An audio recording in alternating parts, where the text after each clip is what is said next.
First of all, leave a comment below. What city are you watching this video from? It's always special to see how far this message of faith and spiritual awakening is reaching. Have you ever felt like you were praying, seeking, trying to maintain your life with God, but something inside you was asleep, as if your soul still believed, but no longer reacted as before, as if the connection with heaven still existed, but was weak, worn out, silent? This feeling of being on the path, but with tired feet and cloudy eyes, is more common than it seems, and more dangerous than you might imagine, because the soul can be present at the altar but absent from listening. The body continues to pray, but the heart has lost the ability to discern. And that is where the true deviation begins. Not when we abandon our declared faith, but when we stop listening to the voice of the one who once calmed our spirit with clarity.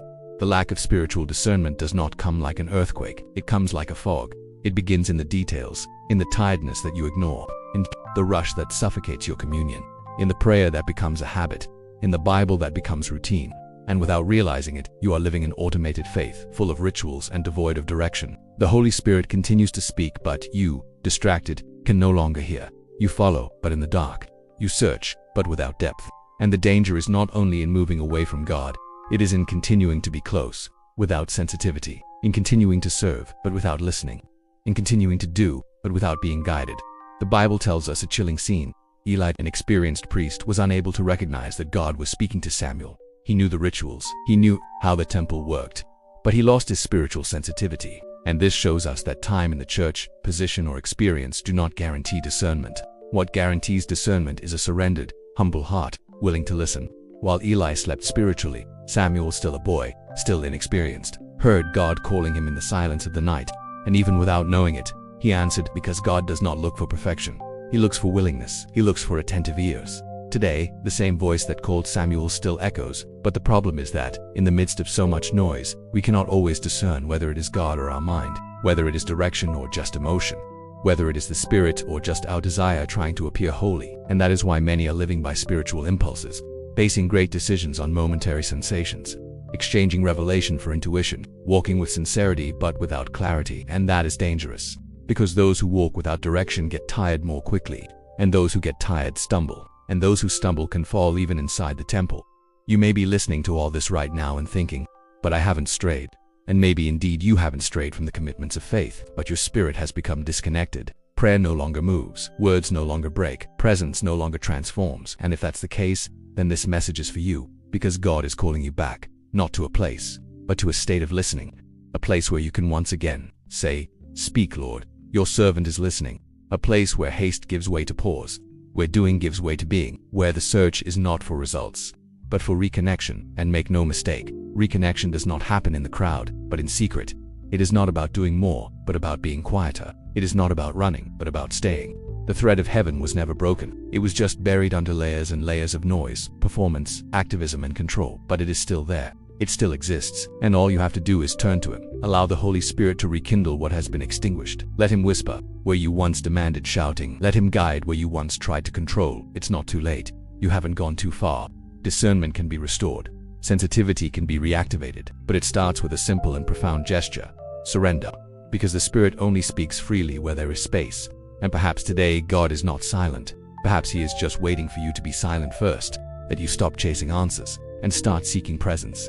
That you stop trying to solve everything and start resting in the one who has all the answers, even when He doesn't reveal them right away. This is your calling today. Return to the altar of listening. Rekindle the altar of sensitivity. The Holy Spirit is not an occasional visitor, He is the permanent guide. But if you are leading everything alone, He withdraws, not out of pride, but out of respect. And today He invites you, "Let me guide you again." And if you say yes, even if timidly, even if afraid, even if without strength, He will respond. He will rekindle. He will restore the flame and return to your heart what the world has tried to extinguish. The certainty of being guided, day after day, by the voice that never fails. If this word spoke to you, write in the comments, "Speak, Lord, your servant is listening." And send this video to someone who might also need to find the thread of heaven again. There are pains that do not scream. There are silences that do not mean absence. And there are moments when everything seems too quiet, too empty, too dark, and yet God is there. The greatest mistake the soul can make is to think that God's silence is abandonment, that the absence of answers is a punishment, that the time that stretches on is proof of rejection, when, in truth, it is exactly the opposite. It is in silence that the Spirit speaks most profoundly, and only those who go through this season learn to listen to what cannot be heard with the ears, but only understood with the Spirit. How many times have you cried out sincerely, prayed with tears, fasted with faith, and yet still seen no answer? And then the doubt came. Is God listening? Has He forgotten me? Have I gone too far? But God's silence is not an empty echo, it is a sacred language. He speaks when He is silent. He teaches when He hides. And what for many, it seems like absence, for the discerning is hidden revelation. Silence is not punishment.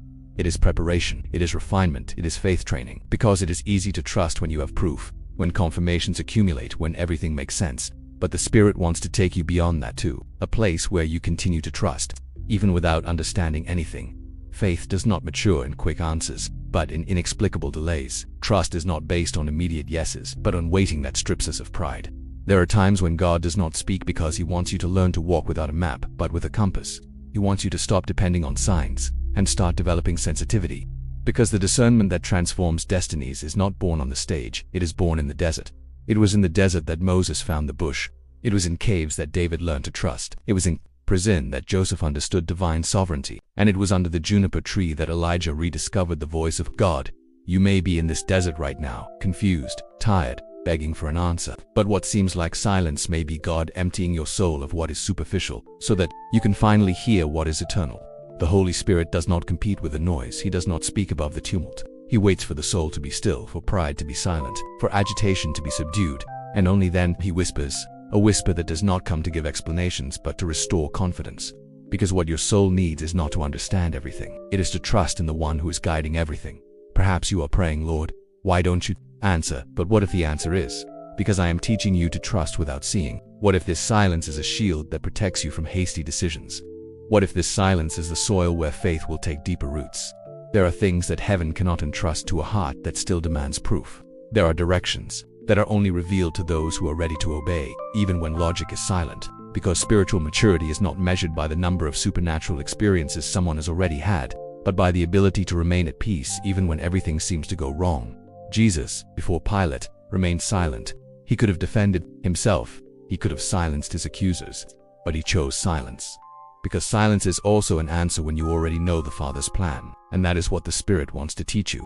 To trust so much, to rest so much, to surrender so much, that even when He says nothing, you will know He is acting. Because when the soul is in tune with heaven, it does not go into crisis. When heaven does not speak, it goes into reverence, in waiting, in silent adoration.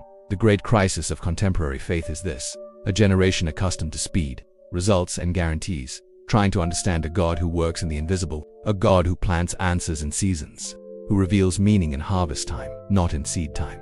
You are asking for fruit, but God is still moving the soil. He is digging deep. He is pulling out the wrong roots. He is placing invisible nutrients, and all of this is silent, underground, but absolutely necessary.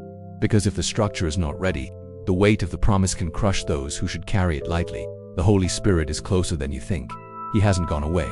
He's just taken you to a place where faith needs to learn to breathe without emotional dependence, where you learn to worship without applause, to believe without signs, to love without immediate return. This place is called spiritual maturity, and it hurts, it presses, it confronts, but it heals, it transforms, because it is exactly in this place that discernment begins to blossom. Not like a sudden ray of light, but like a flame that is gradually rekindled as the heart learns to trust again. Maybe you're surrounded by questions. Maybe you're tired of waiting. Maybe you've started to think about giving up. But listen carefully. What seems like stagnation could be the exact point where God is shaping your identity. The absence of visible answers could actually be the most profound presence you've ever experienced, because there are things that God can only do in you when everything around you is silent. It's in the silence that He heals old wounds. It's in the silence that He breaks patterns. It's in the silence that He writes new chapters, even without showing you the title yet. Pain is not the end. Silence is not punishment. Waiting is not a waste of time. All of these are environments where the Spirit works with greater intensity, and He does not need you to understand, only for you to continue. Keep seeking, keep crying out, keep waiting, because the promise still stands, and more than that, the promiser is still present. And if He is silent, it is because He is preparing what you would not even know how to ask for if He answered now. Heaven is still working, even when the only sound you hear is that of your own breathing. But there is a key to this moment. Instead of asking, "Why is this happening to me?" start asking, "What does the Lord want to show me with this?" This simple change of question can open spiritual portals within you. Because God is not just trying to give you something, He is trying to form you to receive. Discernment is not a mystical gift. It is a sensitivity that is born of communion. And true communion is proven when there are no signs, when there is no movement, when everything seems still. But the Spirit knows that heaven works in silence, but never in vain. You are not forgotten. You are in formation. You are not ignored. You are being tuned. You are not alone. You are in preparation. And when everything is ready inside and outside, the voice that is silent today will echo again with clarity. And you will look back and understand the silence was not a break. It was a process. It was the deepest language of a God who loves too much to respond superficially. And then you will see that it was all worth it. Not everything that seems right comes from God. There are paths that shine, but do not lead to the purpose. And that is precisely where spiritual discernment becomes vital. It serves not only to recognize the obvious evil, but mainly to reveal the deceptions disguised as blessings. The lack of discernment does not only open wrong doors, it wastes time, energy, and faith on things that were never authorized by heaven. And the most dangerous thing is that, most of the time, the person only realizes after they have already become too involved. Paul gives us a powerful lesson. He was ready to preach, with the right motivation and true zeal, but the Holy Spirit stopped him. This shocks human logic. How can God stop a plan that was good? But this is what discernment is. Understanding that even good things, if done outside of God's time, place, or will, are still wrong. And Paul obeyed. He didn't insist. He didn't force. He waited. And when the direction came clear, specific, within a peace he went.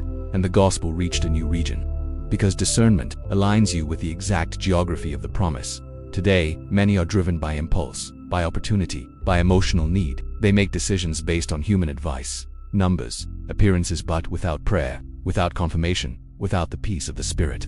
And then, when everything falls apart, they ask themselves, where did I go wrong? The answer is, not always in sin. Sometimes it is in being too hasty, not listening, not surrendering. Discernment is not born of anxiety. It is born of communion. It blossoms when you pray not to convince God, but to be convinced by Him. God doesn't just want you to get it right. He wants you to learn to wait for the right time, the right place, the right way.